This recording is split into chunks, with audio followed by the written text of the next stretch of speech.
Hello दोस्तों, और स्वागत है आपके अपने YouTube channel the English club में। तो फ्रेंड्स, वर्ड वोकैबुलरी की सीरीज में या वर्ड पावर की सीरीज में आपके लिए एक इंटरेस्टिंग वीडियो लेकर आया हूँ।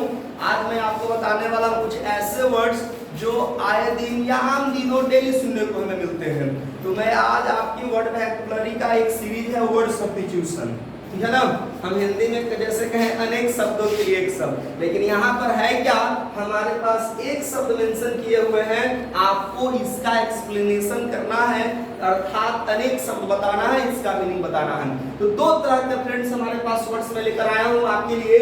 जो पहला आप देख रहे हैं वर्ड सब्स्टिट्यूशन का, वो है प्रोफेशंस। आप कितने तरह के पेशा जानते हैं, कितने तरह के आप वर्कर्स को जानते हैं और दूसरा है हमारा गवर्नमेंट। गवर्नमेंट के प्रकार जैसे आप जनरली सुने होंगे एनार्की, मोनार्की, या आप सब कह सकते हैं हमारा जो देश है डेमोक्रेसी। लेकिन इसके अतिरिक्त और कौन कौन से हो सकते हैं, तो वीडियो के अंत तक बने रहें, आपको सारा कंसेप्ट क्लियर होगा।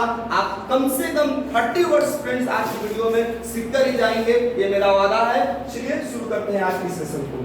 सबसे पहले मेरे पास जो वर्ड है फ्रेंड्स, वो है हमारा पास एंकर। एंकर आपने सुना होगा, कहीं पर प्रोग्राम वगैरह होता है तो भाई कौन एंकरिंग कर रहा है, यार काफी अच्छा बोल रहा है। नहीं यार, आपको अचानक घर में है टेलीविजन की आवाज आती है या रेडियो की आवाज आती है काफी कान कर, यार एंकर का साउंड काफी अच्छा है, तो आप जरूर वहां पर पहुंच जाते हैं। तो फ्रेंड्स, एंकर होता है one who presents a radio और टेलीविजन प्रोग्राम। वह व्यक्ति जो रेडियो या टेलीविजन प्रोग्राम को प्रेजेंट करता है, व्यक्त करता है, उसी व्यक्ति को हम लोग कहते हैं एंकर। दूसरा हमारे पास वर्ड है, ये क्लियर हो गया होगा, एंकर रेडियो और टेलीविजन प्रोग्राम्स को जो प्रेजेंट करता है उसी को हम क्या कहते हैं, एंकर। या कोई सेमिनार में भी एड्रेस जो व्यक्ति करता है उसको भी हम कह सकते हैं एंकर। कोई फंक्शंस को भी एड्रेस कर रहा हो, हैंडल कर रहा हो मंच को, तो हम लोग उसको कहते हैं एंकर। चलिए, सेकंड टर्म काफी हमारे लिए इंपॉर्टेंट है। इससे हमारे पास दो वर्ड चलेंगे, एक एंथ्रोपोलॉजी होगा और दूसरा एंथ्रोपोलॉजिस्ट होगा।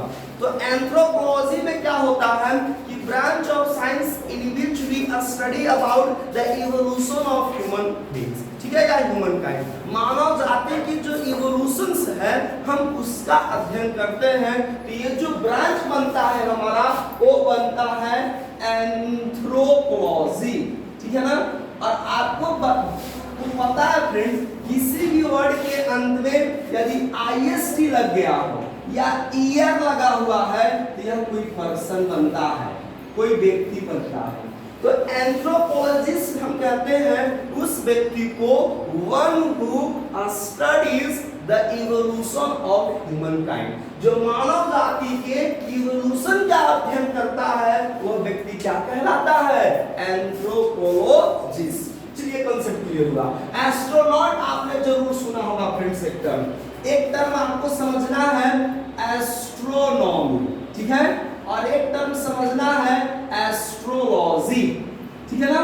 तो एस्ट्रोनॉमी में क्या होता है कि हम लोग जो है यूनिवर्सल बॉडीज को कॉन्सेप्ट करते हैं, ठीक है, और जो हमारा व्यक्ति होता है, ठीक है, वो स्पेस क्राफ्ट में जो ट्रैवलिंग करता है उस व्यक्ति को हम लोग एस्ट्रोनॉट कहते हैं, one who travels in A space craft. और एस्ट्रोलॉजी फ्रेंड्स हमारा क्या होता है कि स्टार्स और प्लैनेट्स के मूवमेंट का जो अध्ययन करते हैं, ठीक है ना, ये हम लोग कहलाता है astrology.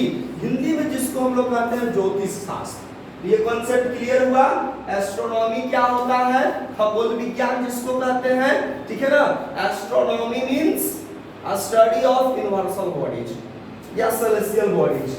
Astronaut the person who travels in spacecraft, और एक टर्म हम लोगों ने सीखा है एस्ट्रोलॉजी, ज्योतिष शास्त्र जिसको कहते हैं या ज्योतिष शास्त्र विज्ञान जिसको कहते हैं। चलिए, कैलीग्राफिस्ट एक बहुत इंपॉर्टेंट टर्म होता है फ्रेंड्स, आपने YouTube पर जरूर देखे होंगे।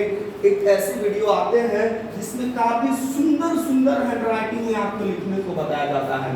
तो कैलीग्राफी क्या होता है, एक ब्रांच होता है जिसमें ब्यूटीफुल हैंडराइटिंग की जो कला है, जो आर्ट होता है, वो चीज हम सीखते हैं। और जो पर्सन इस कला को जानता है या सीखता है, ठीक है ना, वो पर्सन को हम लोग कैलीग्राफिस्ट कहते हैं।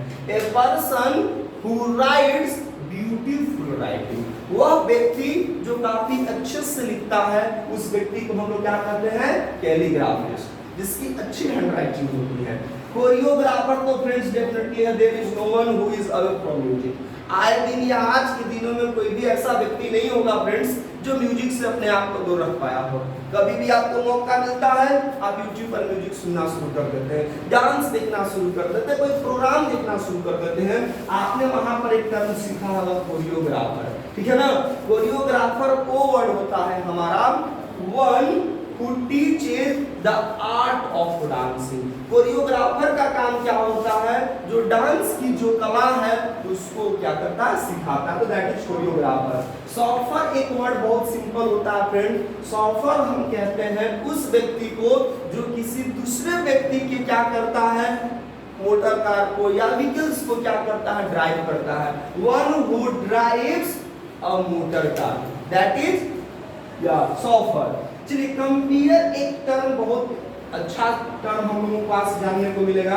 कंपेयर कहते हैं the person who introduces performing artist on a stage program, वह व्यक्ति जो स्टेज पर अपने साथी कलाकार को क्या करता है, इंट्रोड्यूस करवाता है, परिचय करवाता है, वह व्यक्ति को क्या कहते हैं, कंपेयर, ठीक है ना। और अगला जो टर्म है फ्रेंड्स, क्यूरेटर। आप यदि स्पोर्ट्स के दीवाने होंगे तो ठीक है ना, आप क्रिकेट मैच देखते होंगे तो निश्चित तौर पर क्यूरेटर टर्म को जरूर आपने समझा होगा। क्यूरेटर हमारा क्या होता है, तो कहता है curator friends the person who is in charge of A museum और क्रिकेट प्लेग्राउंड या क्रिकेट पिच। क्रिकेट पिच या म्यूजियम जिसके संरक्षण में रहता है, उस व्यक्ति को हम लोग क्यूरेटर कहते हैं। अगला टर्म हमारा है फ्लोरिस्ट। फ्लोरिस्ट कहते हैं वैसे व्यक्ति जो फूलों का क्या करता है, व्यापार करता है, खरीद बिक्री करता है। A person who deals in flowers, florist, clear है। नेक्स्ट है इन्विजिलेटर।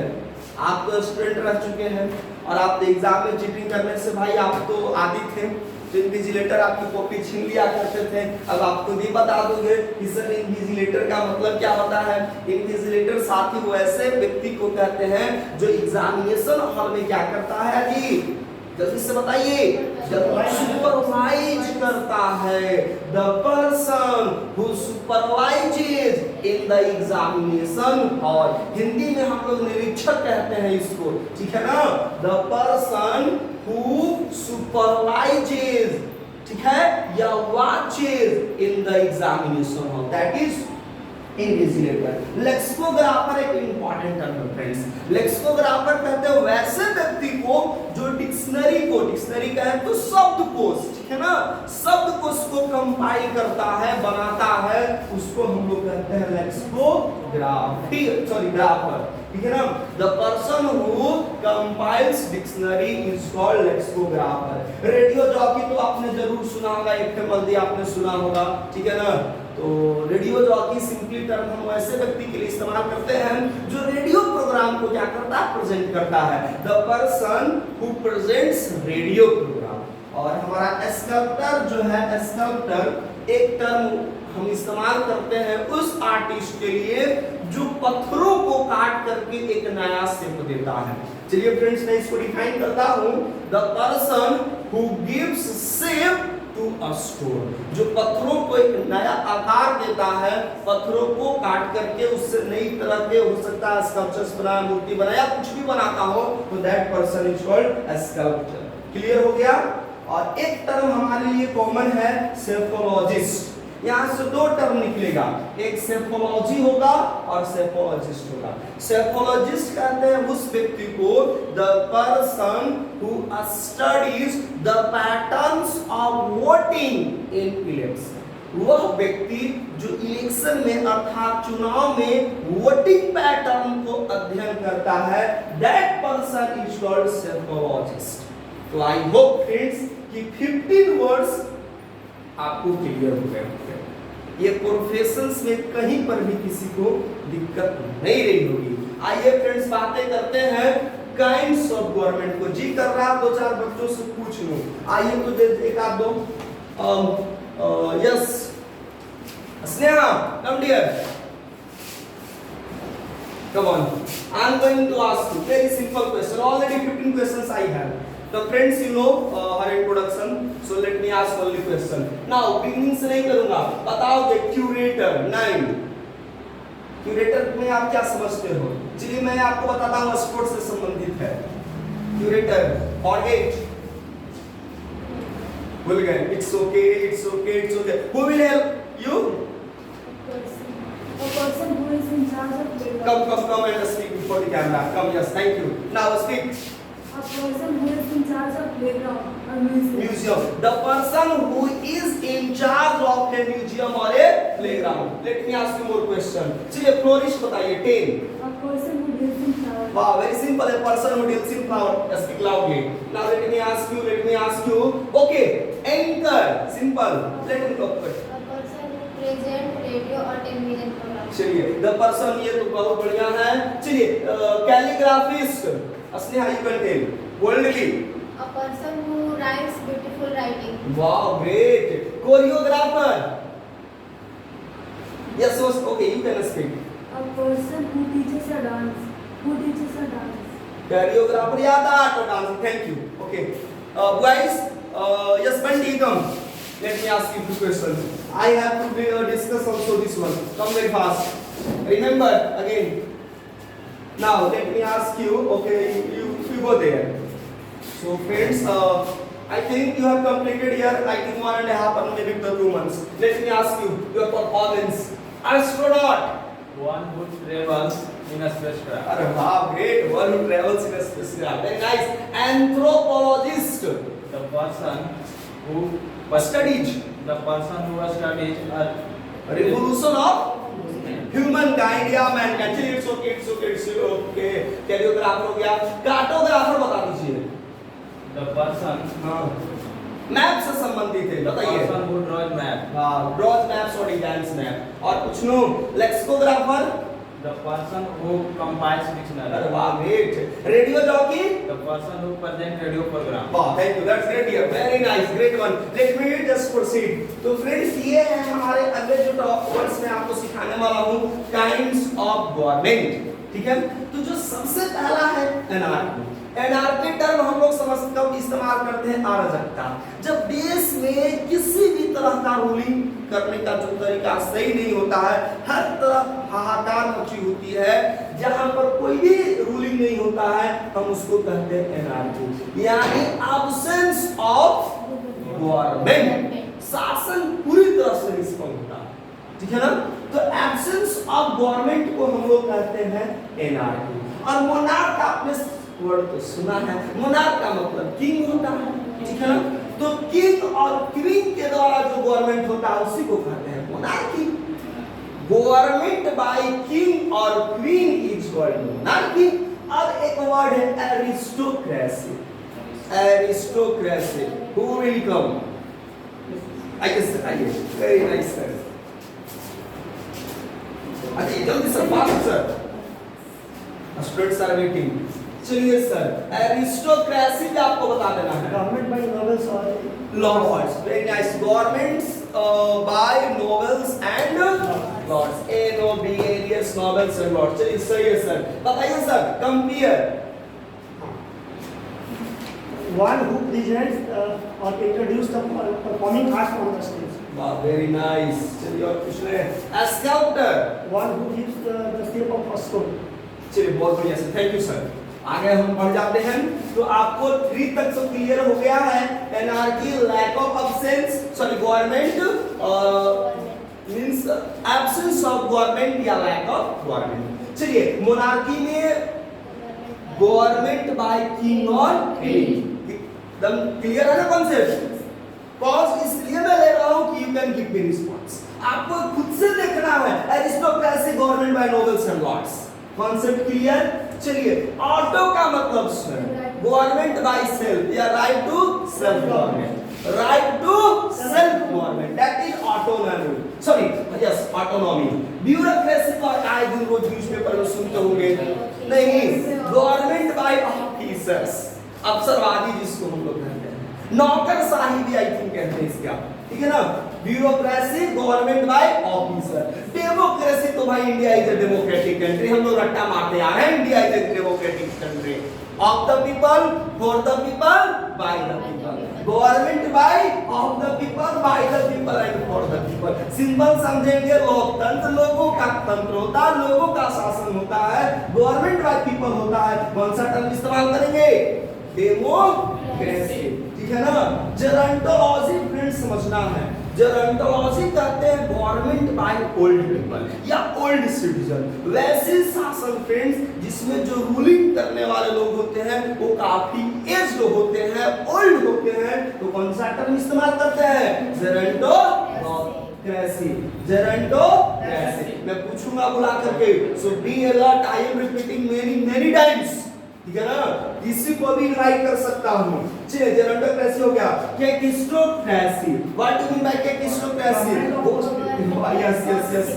यस, लेट मी, आपको याद रखना है, जेरोंटोक्रेसी बता चुका हूं, आपको आंसर होगा government by old people and kakistocracy होता है गवर्नमेंट बाय पोस्ट पीपल। थोड़ा मैं हटकर बातें कर लेता हूं। बताइए पोस्ट क्या है हमारा? कोई बता सकता? सुपरलेटिव डिग्री, सही जवाब आ रहा है। एडजेक्टिव का थर्ड फॉर्म, कौन सा एडजेक्टिव का? बैड का, बैड पोस्ट, यानी गंदे लोगों के द्वारा, जो सबसे गंदे लोगों के द्वारा जो शासन होता है उसको हम लोग क्या कहते हैं? केकिस्टोक्रेसी। नियोक्रेसी का मतलब भी होता है दोस्तों अनएक्सपीरियंस, जिसके पास कोई तजुर्बा नहीं होता है। थोड़ा फास्ट चलेंगे, ठीक है ना। नियोक्रेसी होता है गवर्नमेंट बाय अनएक्सपीरियंस पीपल। चलिए, kakistocracy government by non citizen, government by post people. Gerontocracy, ठीक है। ब्यूरोक्रेसी, चलिए मैं आकर आपसे इनवाइट करके पूछूंगा, ऑक्रोक्रेसी क्या होता है?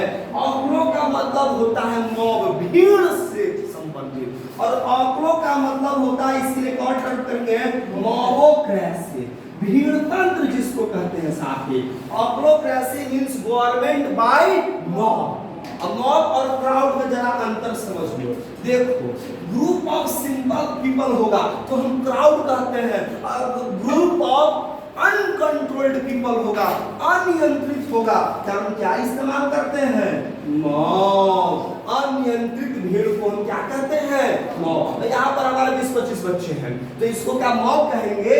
नहीं, क्राउड कह सकते हैं, ग्रुप कह सकते हैं, बट मॉब हम नहीं कह सकते हैं। मॉब हमेशा क्या होता है? अनकंट्रोल्ड लोगों का समूह होता है। बहुत बढ़िया है जी। ओलिगार्की, ओलिगार्की क्या होता है? गवर्नमेंट बाय फ्यू पीपल, कुछ लोगों के द्वारा या चंद लोगों के द्वारा जो शासन होता है, ओलिगार्की जिसको कहते हैं, ओलिगार्की। क्लियर हो जाएगा? प्लूटो का मतलब अभी बताए थे, प्लूटो जो थे ग्रीक फिलोसोफर, रिच इकोनॉमिस्ट थे, तो प्लूटोक्रेसी में याद रखो दोस्तों गवर्नमेंट बाय रिच पीपल। बहुत बढ़िया लगा है। थियोक्रेसी में बताए थे government by the laws of religion, जो धार्मिक नियम कानून से जो शासन चलता है उसको थियोक्रेसी कहते हैं। और थियार्की बताए थे बाबू, जो सबका मालिक है गॉड, गवर्नमेंट बाय। तो मैं आपको रिलेट कर करके भी बताया कि आप ऐसे कर सकते हो, ठीक है। तो फ्रेंड्स, ये था हमारा आज का सेशन, जिसमें आपको मिनिमम 30+ वर्ड्स बताए गए होंगे।